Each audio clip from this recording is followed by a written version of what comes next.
Hi, everyone, and welcome back to the Easy Chat English podcast. I'm Amelia, and with me today is my amazing co-host, Ethan. How are you doing today, Ethan? Hey, Amelia. I'm great, thanks. And how are you? I'm good, though. To be honest, I stayed up a bit late last night, so I'm a little groggy today. Which actually brings us to today's topic, staying up. Oh, perfect timing. Staying up is something we've all done at one point or another. Whether it's for fun, work, or something else entirely. And I know we've both had our fair share of sleepless nights, right? Definitely.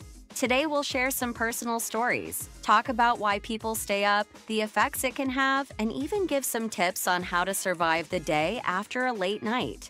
Plus, we'll sprinkle in some useful vocabulary along the way, so make sure to listen closely. So, let's start by talking about what staying up means.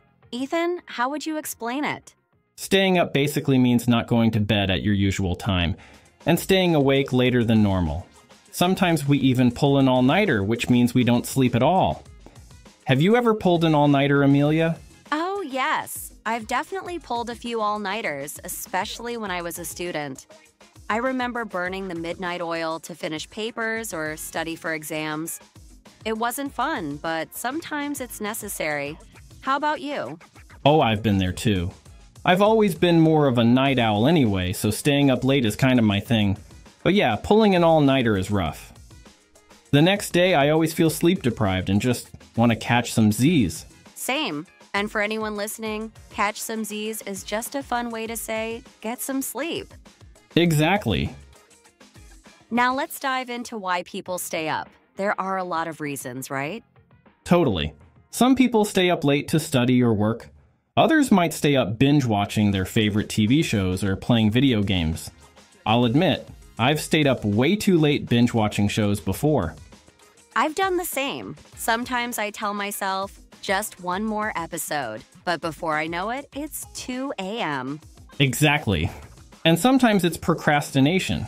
Putting off something you need to do, like finishing a project or preparing for a meeting the next day. So you end up staying up late to meet a deadline.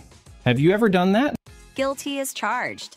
I've had nights where I stayed up working overtime to finish something on time. Not ideal, but it happens. And then there's socializing. People staying up late to hang out with friends, go to parties, or have late-night conversations. I remember one time, my friends and I had a late-night craving for pizza, so we stayed up talking until 3 a.m. Oh, that sounds like fun. And staying up for entertainment or to socialize is something a lot of people can relate to. In some cultures, it's even normal to stay up late. Yeah, like in Spain, where dinner happens really late and the nightlife can go until the early hours of the morning. It's interesting how different cultures have different habits around staying up. But as much fun as staying up can be, it definitely has its downsides, right? Oh yeah, if I stay up late, I feel exhausted the next day. It's hard to focus and sometimes I get really irritable. What about you? Same. I get so groggy and feel like I'm walking around with brain fog. And if I didn't get enough sleep, it's easy to crash halfway through the day. I remember one time I stayed up all night working, and the next day I had a meeting at 10 a.m. Let's just say it wasn't my best performance. I know what you mean. When I don't get enough sleep, even simple tasks feel much harder. My productivity just plummets. And don't get me started on the mood swings. Oh, mood swings are real. I definitely get a little cranky when I'm tired. And for our listeners, crash means suddenly feeling very tired, and brain fog is when you can't think clearly because you're so tired. Right. So while staying up might be fun or necessary sometimes, it definitely comes with some not-so-great side effects. Okay, let's switch gears and talk about some tips for staying up, because sometimes we just have to, right? Absolutely. One of the things I always do when I have to stay up late is drink coffee. That caffeine boost really helps me push through. Same here, but I try not to overdo it with coffee, otherwise I get jittery. Another tip is to take short breaks. If I'm working late, I like to step away for a few minutes, maybe stretch or get some fresh air. Oh, taking breaks is so important. I also try to stay hydrated. Drinking water keeps me feeling a bit more awake, even if I'm exhausted. That's a good tip, and power naps can be a lifesaver too. A quick 20-minute nap can really recharge you, especially if you didn't get much sleep the night before. Totally. And if you do stay up late, it's a good idea to try and catch up on sleep the next day. Even a little extra rest can make a big difference. Yes, recovery is key. And for anyone listening, push through means to keep going even when you're tired, and power nap is a short nap to give you a little energy boost.